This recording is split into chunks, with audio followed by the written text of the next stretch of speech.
Hey everyone, it's been a while since I've done a video, but I saw someone asking how you do a UV texture of LightWave's procedurals, and I know of a couple of methods. This one I think was posted by William Vaughan probably in 2008 or something, a long time ago.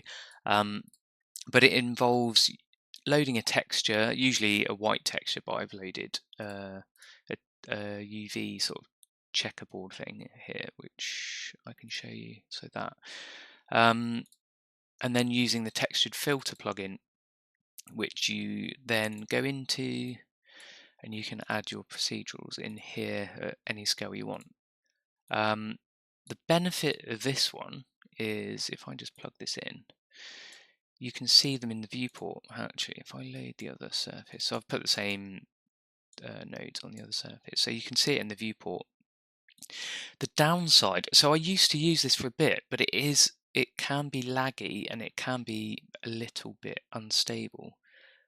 So I stopped using it, but it does work. I haven't had it crash while I've been testing it today, which is a good thing, but I'm going to talk you through another method as well. So I'll show you quickly this one. So that's the VPR render. And then this, so actually I'll show you quickly. So I'm also using a plugin I don't know if everyone knows about, but there's a LightWave Digital Show UV plugin. You can choose a UV map and it will show it at 0, 0 in the viewport, which is quite cool. It is a little bit slow, but at least it lets you see what the UV map's like. So with this one, if I then plug this surface, so this is the textured filter one.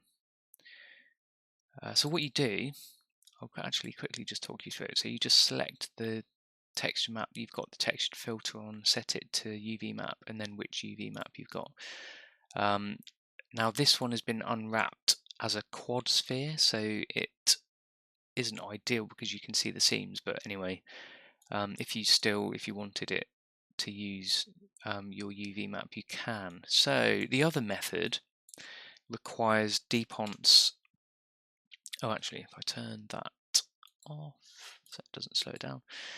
So the other method I've found is, I think it was Sensei in the old forums used his replace spot node, and I'm sure there must be a way to do this using LightWave native nodes, but for this you need deponts replace spot.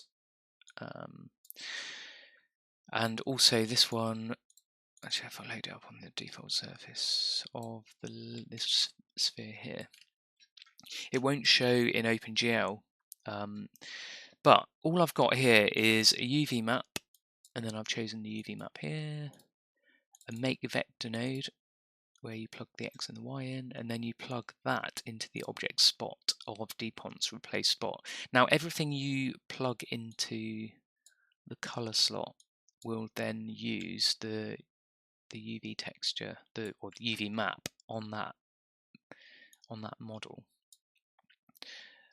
You obviously get pinching because you're using the UV map, and as a comparison, so that's UV'd, and this is normal, just using the procedural coordinates. So yeah, that's it really. I know some people want to do this. Obviously you'll end up with the sort of limitations of using a UV map as you normally would, but it's quite handy if you want to bake stuff to a UV map or anything like that. So yeah, thought I'd share that with you. Catch you later.